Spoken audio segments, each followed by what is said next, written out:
Yo guys, dalam dinamika politik nih, jelang pilkada serentak, ada dua partai besar memiliki perbedaan pandangan terkait pencalonan RK, Ridwan Kamil.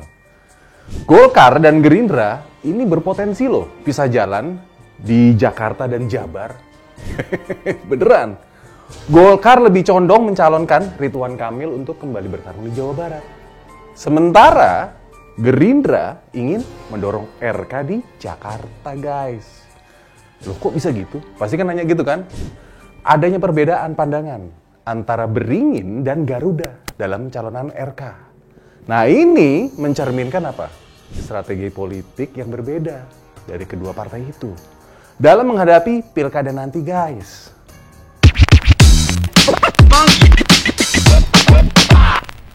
Berawal dari rumor yang menyebutkan bahwa Jokowi meminta Ridwan Kamil untuk maju di Jakarta. Lagi-lagi doi ya. Sebagai bagian dari upaya untuk menghadapi Anies Baswedan. Sedangkan Golkar menilai guys bahwa Ridwan Kamil dengan prestasi dan popularitasnya yang tinggi itu sangat tepat untuk kembali maju mimpin di Jawa Barat. Relatif aman katanya kalau berlaga di kolam Jabar. Oke. Nah, Waketum Partai Golkar, Ahmad Doli menyatakan bahwa elektabilitas RK itu masih kuat di Jawa Barat. Menurut Doli, masyarakat setempat masih mengharapkan kepemimpinan RK berlanjut. Tuh, ikan petahana, iya kan? Nah, RK berpeluang besar guys, menang di Jawa Barat. Sebagai mantan gubernur Jawa Barat nih, elektabilitas beliau sudah teruji, masih tinggi, kata si Doli. Menurut Doli, banyak program dan terobosan nih yang dirasakan masyarakat saat dia menjabat. Nah, Golkar percaya guys, dengan mencalonkan RK di Jawa Barat, mereka dapat mempertahankan dominasi di provinsi tersebut. Nah, di sisi lain nih, ini si Kancil, Partai Gerindra lebih memilih apa? RK maju di Jakarta. Petinggi Gerindra berkali-kali kan menegaskan kan, bahwa RK tidak akan berlaga di Pilgub Jawa Barat. Sebagai gantinya, Gerindra ingin mencalonkan Deddy Mulyadi, mantan Bupati Purwakarta dan kader internal Gerindra untuk Pilkada Jawa Barat. Iyalah. Deddy Mulyadi awalnya kader Beringin guys, terus lompat deh ke Gerindra. Nah, Gerindra melihat RK ini memiliki apa? Peluang besar untuk menang di Jakarta. Meskipun harus berhadapan dengan apa? Mantan Gubernur DKI, Anies Baswedan. Alasan lain kenapa Gerindra nih mendorong RK ke Jakarta agar partai ini bisa mencalonkan kadernya sendiri, Deddy Mulyadi, sebagai Gubernur Jawa Barat guys. Niatnya ketahuan banget ya. Iyalah. Nah, perbedaan sikap nih antara Golkar dan Gerindra soal pencalonan RK ini mencerminkan tarik ulur guys, kepentingan di antara kedua partai. Ini masing-masing partai berupaya memaksimalkan peluang untuk meraih kemenangan dan menguasai daerah yang diperebutkan. Jabar gitu loh, iya kan? Terlihat gamblang guys, kalau Gerindra berambisi untuk mengambil Jabar dari tangan Golkar. Lo tahu kan, nggak semudah itu Ferguson. Dia pikir nih, Golkar itu mirip PKS kali, yang bisa dikibulin. Dan Partai Beringin sekarang gundah.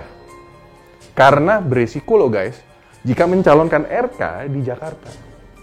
Lo tau nggak kenapa? Karena peta politik di Jakarta tidak pasti. Susah guys, nggak bisa ditebak. Selain itu, jika RK kalah, ya Golkar nggak akan mendapat kredit atas pencalonannya. Mengingat dominasi politik mereka nih kurang kuat kalau di Jakarta.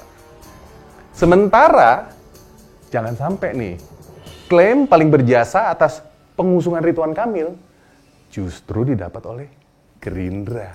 Nah, sementara Gerindra mempertimbangkan nih faktor strategis lainnya. Kan pencalonan Deddy Mulyadi, kader internal partai, untuk Pilkada Jabar, ya kan?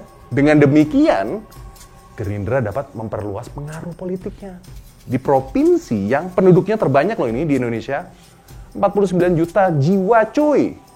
Nah, pada akhirnya, keputusan apakah RK akan maju di Pilkada Jakarta atau Jabar, ini kalau gue lihat masih teka-teki loh.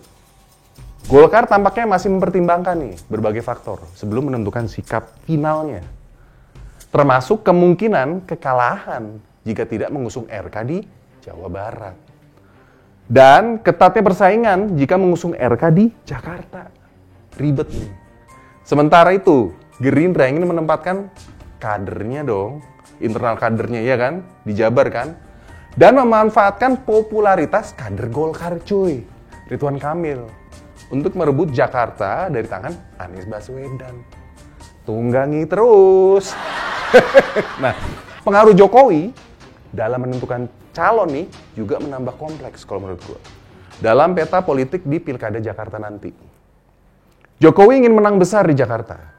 Tapi ini nampaknya dia dan punakawannya telah menghitung bakal kalah besar guys di Jakarta. Dalam tajuk opini nih di majalah Tempo, ada pertanyaan. Kenapa sih para pemilik partai di Koalisi Indonesia Maju, koalisinya Prabowo, kok manut aja dengan keinginan-keinginan Jokowi? Padahal Jokowi akan selesai berkuasa loh 20 Oktober nanti. Setelah itu dia kan nggak punya tangan untuk memukul lawan politik dan menelikung kawan. Seiring apa? Karena dia nggak punya partai guys. Tapi kenapa Prabowo atau SBY, ini dua jenderal tentara itu loh, kan seakan-akan nih ikut-ikutan melayani hasrat berkuasa dari Jokowi.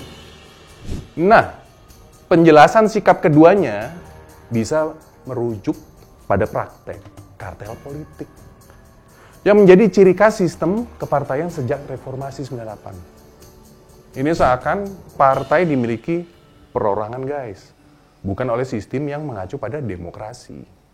Nah ini, akibatnya partai rawan disetir oleh kepentingan guys. Praktek-praktek partai memiliki ciri-ciri kartel, ini dijabarkan oleh ilmuwan politik UGM, yaitu Kusrido Ambardi. Ini dalam bukunya mengungkapkan politik kartel guys.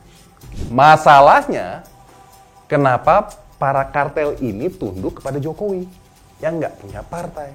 Iya kan? Nah ini, mungkin karena hubungan mutualisme antara Jokowi dan para pemilik partai itu guys.